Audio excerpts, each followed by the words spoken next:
টাকা থেকেই না হয় ভাই। হ্যাঁ, কে বলতে পারছে? এদিকে আসেন, এদিকে আসেন, এদিকে আসেন, এদিকে আসেন। হ্যাঁ, আরে ওয়াদাই কোনটা গেল ভাই টাকা? এই এদিকে আসো, এদিকে আসো। হ্যাঁ আসো, দরকার আছে।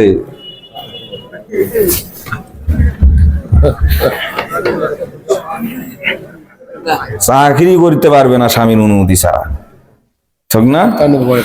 এই আমার অ্যাসিস্ট্যান্ট ভাই 100 টাকা দিয়ে দাও তো, যান ওইটা সুন্নাত হিসেবে নেন। লিমা তাকুলুনা মা লা তাফআলুন, তুমি ওই কথা বলো কেন যেই কথা তুমি নিজেই মানো না। আমি কোন মাহফিলে আলোচনা করতে যে কালেকশন করতে যাই আগে নিজে শরীর থাকি। দাওয়াত যদি 10 দিন খাই চেষ্টা করি আমি 2 দিন হলেও খাওয়ানোর জন্য। তো ওনাকে ওয়াদা দিছি, ওয়াদা রাখছি, আমি পুরস্কার দিছি। 3 নাম্বারটা হলো, তুমি ভয় পাইলেন নাকি ভাই? হ্যাঁ, এরকম করলেন কেন? হ্যাঁ, দেখছেন নি কারবারটা? ওই হঠাৎ করে শুনছি দেখিনি। না ভয় পাওয়া লোক নয়, বডি বোঝা যাচ্ছে তো, একবারে স্ট্রং বডি। আল্লাহ পাক হায়াতে বারকা দান করবো না। আমি স্বামীর অনুমতি ছাড়া জাগতিক কোন চাকরি কর্মকাণ্ড স্ত্রী করতে পারবে না, নফল ইবাদত করতে পারবে না, স্বামীর পকেট থেকে বিনা অনুমতি ছাড়া টাকা নিতে পারবে না। সংসার পরিচালনা করতে গিয়ে যদি নেয় তাহলে আল্লাহ মাফ করে দিবেন, এতটুকু সুযোগ আছে।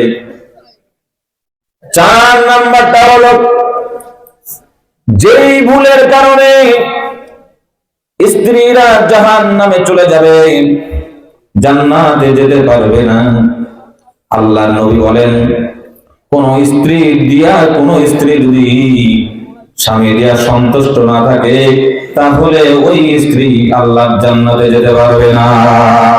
নাউজুবিল্লাহ। স্বামী দিয়া অসন্তুষ্ট আছে না নাই? কয়েকজনে বললেন স্বামী দিয়ে অসন্তুষ্ট। এই কথার ব্যাখ্যা হলো 3টা। 1 নাম্বার হলো স্বামীর কথায়, স্বামীর কাজে, স্বামীর সুরাতে। এই 3টা কথা মনে রাখা লাগবে মা বোনেরা। স্বামী দিয়ে অসন্তুষ্ট তার মানে হলো স্বামীর কথায়, স্বামীর কোন কাজে যদি স্ত্রী অসন্তুষ্ট হয়ে যায়, স্বামীর চেহারায় যদি অসন্তুষ্ট হয়ে যায়, আল্লাহর নবী বলেন আমি মেরাজে গিয়া দেখলাম ওই সমস্ত স্ত্রী আল্লাহ তাআলার জাহান্নামে চলে গেছে। এবার বুকে হাত দিয়া বলেন তো দেখি, সমস্ত স্ত্রী কি স্বামীর কথায় খুশি নাকি? স্বামীর কাজে খুশি নাকি? স্বামীর চেহারায় খুশি নাকি? স্বামীর কথায় আর স্বামীর কাজে যদি সন্তুষ্ট থাকতো তাহলে বিধবা নারী ছাড়া আর গৃহের কর্তার প্রভাবে বাজারে বন্দরে এত মহিলা দেখা যেত না। কথা দেখি না? স্বামী একটা আনলে পছন্দ হয় না, তোমার চোখের মধ্যে পর্দা পড়ছে, তুমি বাড়ি পাহারা দাও আর টাকা দাও, আমি আমার মন মতো বাজার করে নিয়ে আসি। কথা ঠিক কিনা?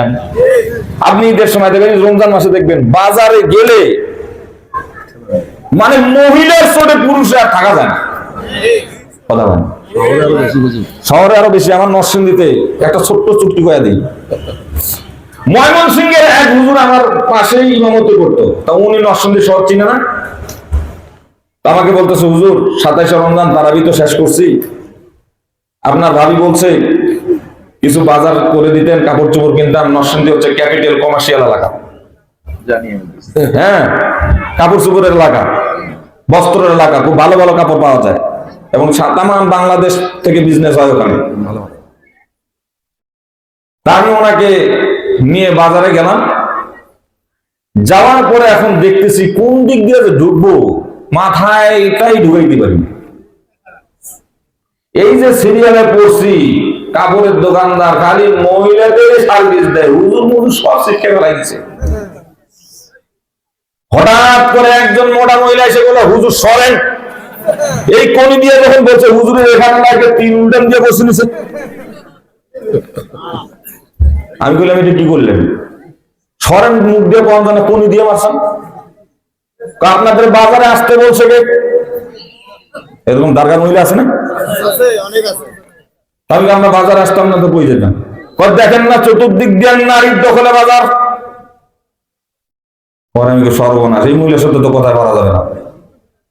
এখন উনি যে হাত দিয়ে ধরছে, হুজুর কাপড় কিনবো না, আমার ঔষধ খাওয়ান, তাড়াতাড়ি জানটা বাঁচান। কি ভাই বানায় বলতেছি? বাজারগুলিতে এখন নারী বেশি দেখা যায় না? শহরগুলিতে নারী বেশি দেখা যায় না? স্বামী দিয়ে যদি সন্তুষ্ট থাকতো, আর স্বামীর কাজে যদি সন্তুষ্ট থাকতো, স্বামীর কোথায় যদি সন্তুষ্ট থাকতো, বিধবা নারী ছাড়া বাজারে আর কোন নারী দেখা যেত না। বন্ধুগণ আমার, ও পর্দার লাগে মা মনে রাখ, ওটা বেশি বলতে মন চাইলেও করার সময় নাই। আপনাদের শুধু নসিহত করে যাই, এই 4টা কাজ কোনোদিন করবেন না। যদি করে থাকেন আজকে স্বামীর কাছে মাফ চাবেন, আল্লাহ রাব্বুল আলামিন আপনারে মাফ করে দিয়ে দিবেন। শুধু শেষ একটা কথা বলি, পর্দার ভিতরে থাকা লাগবে। পুরুষদের তুলনায় নারীদের জান্নাত যাওয়া একেবারে সহজ। পুরুষদের হিসাব বেশি কথা ঠিক কিনা? ভরণ পোষণের হিসাব আল্লাহর কাছে দেওয়া লাগবে কিনা? স্ত্রীর হকের ব্যাপারে আল্লাহর কাছে হিসাব দেওয়া লাগবে কিনা? শ্বশুর বাড়ির থেকে আসতে আপনি আপ্যায়ন করতে পারেন না, ধরা খেয়ে যাবেন। প্রতিবেশীর হকের হিসাব আছে আপনার, বংশের হকের হিসাব আছে আপনার।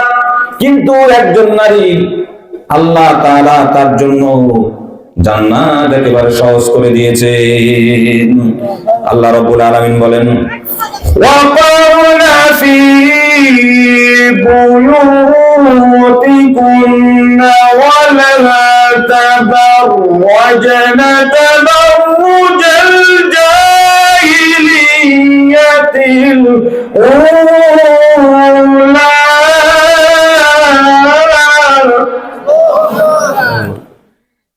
তোমরা ঘরে থাকবে,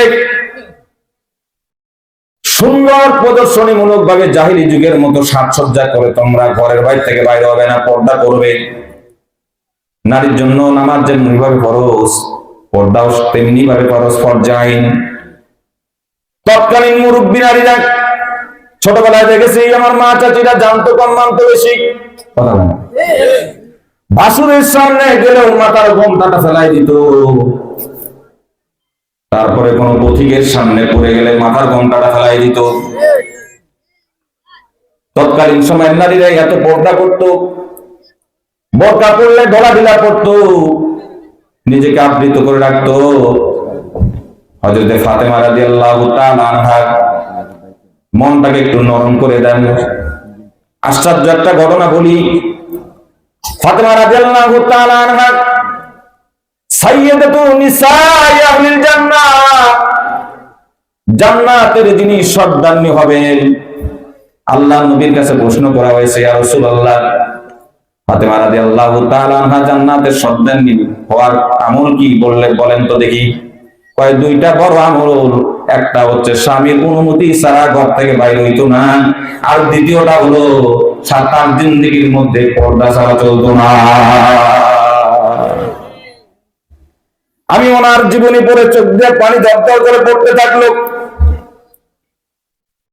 রমজান মাস 11 হিজরি, 3য় রোজায় ইন্তেকাল করেছেন ফাতেমা রাদিয়াল্লাহু তাআলা আনহা, নবীজির কলিজার টুকরা।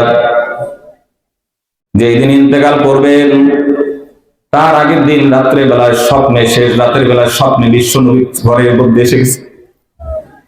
ফাতেমা রাদিয়াল্লাহু তাআলা আনহা ঘুমের ঘরে স্বপ্নে দেখতেছে বিশ্ব নবী, মায়ার নবী, দিনের নবী তার ঘরের মধ্যে ঢুকলেন, অন্ধকারে কি যেন খুঁজতেছে।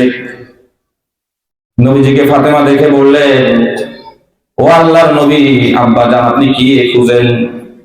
মা গো, অন্য কিছু খুঁজি না, একমাত্র তোমারই আমি খুঁজি। এই ঘটনাগুলো স্বপ্নে ঘটতেছে। আব্বা আর কি বলবেন?